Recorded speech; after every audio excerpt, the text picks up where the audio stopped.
Welcome back to another episode of Cover to Cover. You're here with Mo. And Andrea. And Morgan. So today we want to talk to you about Tom Hanks' book-to-screen adaptations, Harry Potter college classes, and more. But first, Seattle has been named a UNESCO City of Literature. This distinction has only been bestowed upon only one other city in America and only 28 total cities in the world.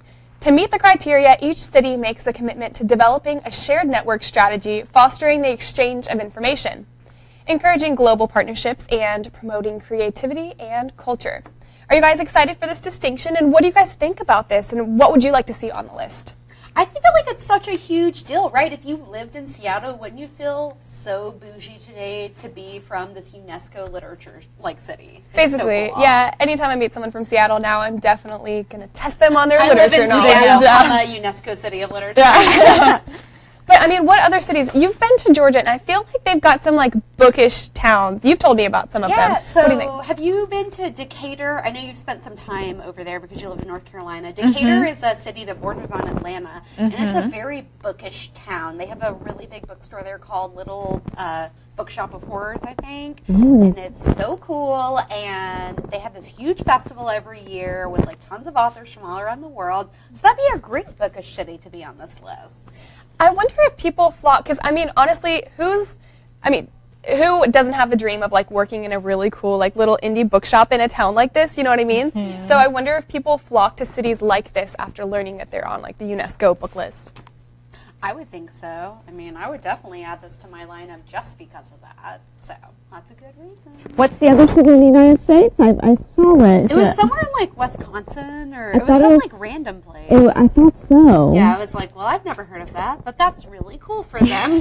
So yeah, wouldn't you think Portland would be next? Portland for sure is a very bookish city. They're known for their indie literature. They have a really big feminist book movement, and of course they love to poke fun at themselves. So they're definitely fostering that community. Yeah, absolutely. Yeah. Cool. Well, speaking of a national treasure, which Seattle definitely is, Tom Hanks made an appearance at the Texas Book Festival last week in Austin, Texas. Hanks came to talk books and make dreams come true. You know, normal stuff. After Hanks gave a talk, he set up a mega fan for a very monumental moment, a marriage proposal. And at the end of his Q&A portion of the event, Hanks read one last question from Ryan McFarling. The question was, for Nikki Young, will you marry me? Young was shocked and excited, of course, and so she said yes, and the two took photos with Hanks afterwards to commemorate the day forever. So I feel needless to say, they both bought Uncommon Type, Yeah. new book, and probably got him to sign it. Can you imagine? That was your marriage proposal? I feel I it's love the it. most Tom Hanks event ever, just Tom Hanks being a regular dude helping people get together. I know, it's so sweet. I mean, these mega fans came. Texas Book Festival was awesome, by the way. So what an awesome event, and what a special day to commemorate that. Yeah, they'll definitely remember it forever, and so that's really sweet. And I'm sure they'll have fun telling their children, and it's just going to be with them forever. So I love that. Well, when my husband proposed to me, he read a poem. Aww, You both said at the same time. it's really cute. Yeah, and so I thought about having it framed. It's an E.E. Cummings poem. You should. Yeah, make it really pretty. She gave it to him for an anniversary present.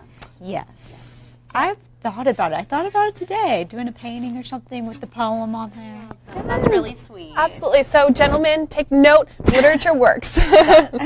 And let us know if you have any literary theme proposal stories like mine, or something in a book, or something related to a book, whatever it is. We want to know, and you might be giving some lucky guys out there some great ideas. We'll see. And what you think about Tom Hanks stepping in to help this couple. Yeah. I think it's pretty great.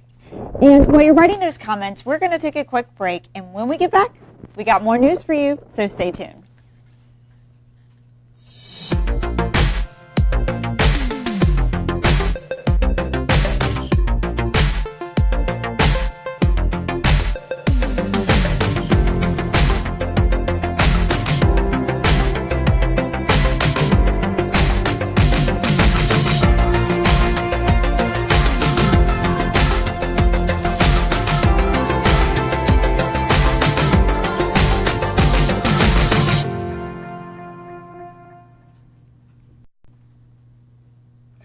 there's always a new book-to-screen adaptation in the works. And right now, we're bringing you the news of the latest trending story. Shirley Jackson's The Haunting of Hill House has been terrifying readers for the last 60 years. A few adaptations have happened over the years, and Netflix is taking the next stab at this. The book will be made into a 10-part limited series in the works now. So there will be, of course, some modernizing of the story, but what do you think? Are you excited to see this tale reborn in a new way? So I don't know if you got a chance to see somewhere circa 1995 or so, they did a remake of the original movie that had been based on the book. And they tried to do like a little modernizing, but you know, the 90s were still like pretty chill, so there wasn't too much. But what are they going to do now? Because the whole premise is you're in this castle and you're disconnected. But now we've got cell phones, we've got Wi-Fi on the go, we have our iPads, we have everything. Yeah, but there are some places that are like offline, you know what I mean? Like this castle could be in the middle of nowhere where there's no cell reception, no connection to anyone. Sounds like a fantasy world to me. They're going to have to write something crazy into the story where all communication's lost, I guess. Yeah, it's so crazy how scary movies, like what measures they have to go to like make sure that people aren't connected because everyone is so connected nowadays. Right. It used to be they would just cut the phone line. Yeah. But Dun, that's dun, not dun, a thing yeah. anymore. Oh, Right. gosh, yeah. Well, I don't like scary movies, so it doesn't. That's fair, that's fair. But this should be a really cool adaptation. It's really nice. They'll have 10 episodes to just focus in on different pieces of the story. So we should get more than we've gotten in the past. And that's a pretty spooky book that you guys should check out if you haven't read it yet. Definitely. Yeah. Well, speaking of things that we're intrigued about, some educators are looking for more ways to pair everyone's favorite YA fantasy with school. Professor Lori Johnson has created a course for the lover of the wizarding world. At the University of Illinois, students can now sign up for Harry Potter and Western culture class, which gives students a chance to read and discuss all 7 books and compare them to today's culture. Johnson feels like this is a great way to get students reading analytically and finding deeper connections in the writing. So I know we've seen a lot of Harry Potter infiltrating college classrooms and college courses. Why do you guys think that this is? Well, as the professor feels, there's definitely a lot of connections between Harry Potter and Western culture. Probably the most prominent one, and one that's really prescient in society right now, is this image of hate groups gathering together but hiding behind masks, which of course is reminiscent of the Ku Klux Klan, and of course the Death Eaters do as Voldemort's servants. They gather with masks and fire, and they come and in the past they had created genocide, and the whole Harry Potter series is leading back up to them regaining their power, but kind of the brighter society of like love and passion, like squelching their fires. So that's some serious political implications that are really reminiscent of World War II and really reminiscent of kind of some hate movements that are going on in the world right now. Wow. Yeah. You just blew my mind. I know. So there's this diversity with fantasy that people who don't dive deep into it, they don't see it. You just think it's like this fun magical thing from the outside, but really it's just another setting to retell really important things going on in the world, just like The Handmaid's Tale, right? So that was like real life stuff that just got channeled into like a fantastical story. So I think Harry Potter is brilliant, obviously. So does everyone else, and I would totally take this class, but don't you think parents would be like, am I really paying for this? They would. I think so, but you know, she really feels like there's this connection between it all and that it teaches students analytical skills. And man, that is so important. If you can make that fun for students to learn how to think and think critically and think about culture and events and past events, that is so important. Yeah. And so I love that she's doing it in a fun way. I remember some logic class I took, and it was completely boring. This might have been a better class for me. I just think it's interesting that it's like giving them a German credit for the college. Well, it's German in literature, and it's talking about Western culture and the Nazis. So, I mean, there is like a lot of parallels there. I also read in the article that we read that it's something like 5,000 pages of reading for the course because, of course, the Harry Potter books are very lengthy. Wow. Yeah, and so for a person who'd never read Harry Potter, that might sound very daunting, but some of the students who were interviewed were like, you know, I've already read it 10 times, so I'm really just brushing up, so it's no big deal. It's a lot of reading, though. That was a lot of reading. Yeah, I thought it was interesting, though, because like a lot of people had different takes on it. They either grew up with it, or they read it with their families, or they weren't allowed to read it, and they're taking this college course, and they're kind of doing it in spite of their parents not allowing it or their churches or whatever. Yeah. So interesting to see all the different takes on this. Lots of reasons to take it. Sounds Yeah. like an excellent class.